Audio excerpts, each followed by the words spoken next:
सुप्रभात प्यारे बच्चों। पिछली कक्षा में हमने वर्ण परिचय समझा था। इस कक्षा में हम पढ़ेंगे माहेश्वर सूत्राणि। इन सूत्रों का नाम माहेश्वर सूत्र क्यों है? क्योंकि ये भगवान शिव के डमरू से निकले हैं। महेश भगवान शिव का ही तो पर्यायवाची नाम है। इसके लिए इसके प्रमाण के लिए एक श्लोक भी है। चलिए हम उसका उच्चारण करते हैं।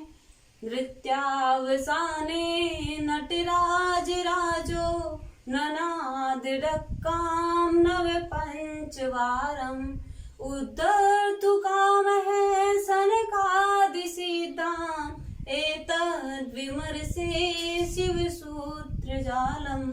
भगवान शिव ने जब नृत्य करते हुए 9 और 5 बार डमरू बजाया तब ये 14 महेश्वरी सूत्र निकले। 9 और 5 अर्थात 14। ये 14 महेश्वरी सूत्र भगवान शिव के डमरू वादन से निकले हैं, इसलिए इनको कहते हैं माहेश्वर सूत्राणि। तो अब हम महेश्वरी सूत्रों के बारे में पढ़ेंगे। चलिए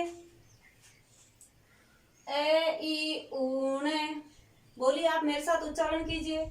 ए ई ऊणे रील रीके ए ओंगे आई औचे हाय वरट लण यम गण नम जबय गड़ दश जब गड़ दश कफ छठ चट तव कपय शर हल। फिर से एक बार बोलेंगे।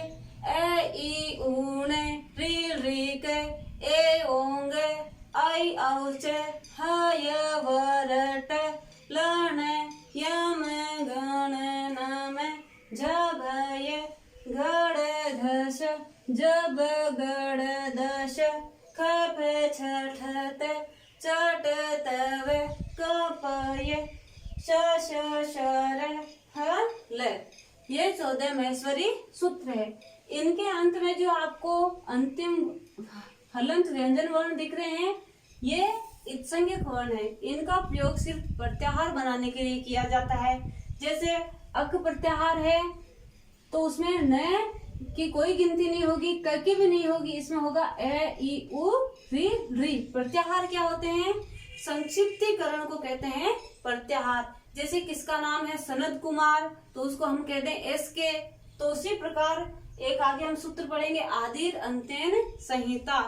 आदि वर्ण में ये कोई से भी वर्ण हो सकते हैं। इसका अर्थात इसका मतलब ये नहीं कि ऐसे स्टार्ट हो, ई भी हो सकता है। जैसे एक सूत्र है इको यणची, उसमें है इक प्रत्याहार ई उ रील री इको यणची। इक स्थाने यण शात ई उ रील री के स्थान पर होता है यह वर्ण।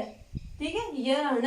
इसमें आदि का अर्थ ये नहीं कि जो सूत्र के आदि में वर्ण है वो नहीं, जो सभी वर्ण है वो उनका आदि हो सकता है, लेकिन अंतिम है संज्ञक वर्ण।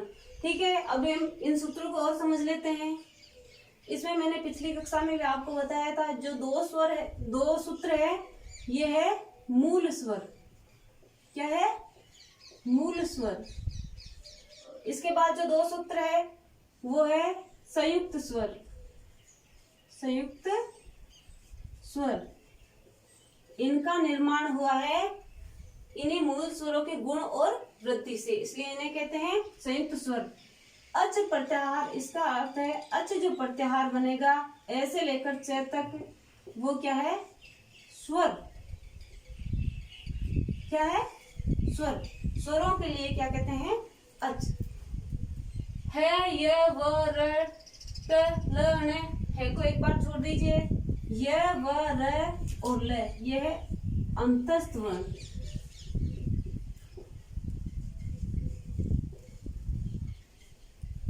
यम गण न यह पंचम वर्ण। पंचम वर्ण। जब गड़ ध यह वर्णमाला के चतुर्थ वर्ण।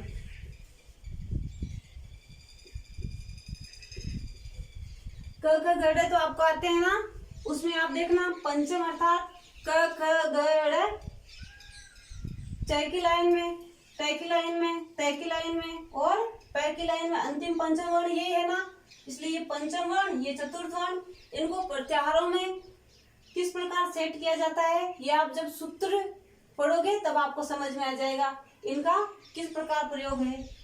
जब गड़ दश, ये है आपके तृतीय वर्ण।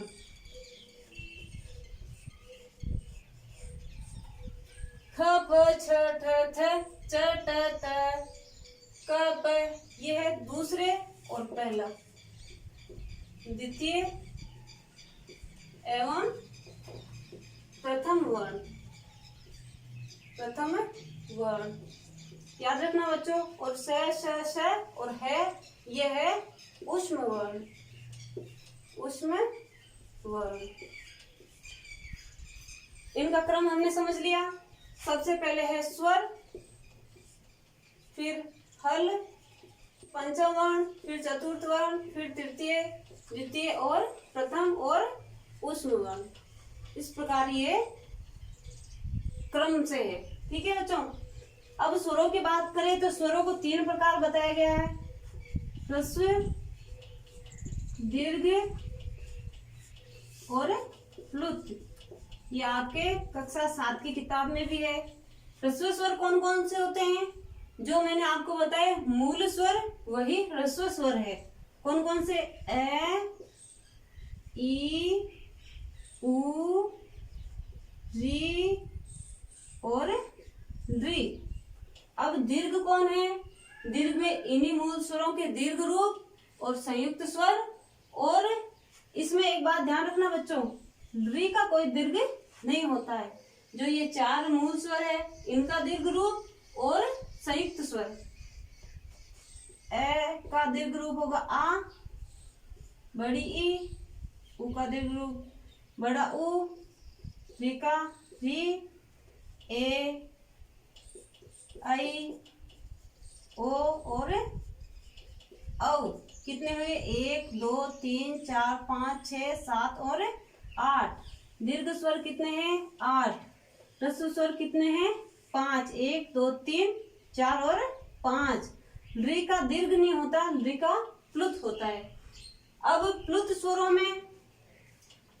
में सभी 9 स्वर पूरे ही, ए, ई, उ, री, ए, ओ, आई और औ। ये सभी क्या है, प्लुत स्वर।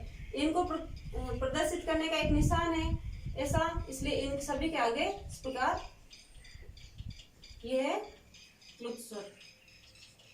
तो बच्चों आज हमने पढ़े महेश्वरी सूत्र। अगली कक्षा में हम पढ़ेंगे उच्चारण स्थान। धन्यवाद।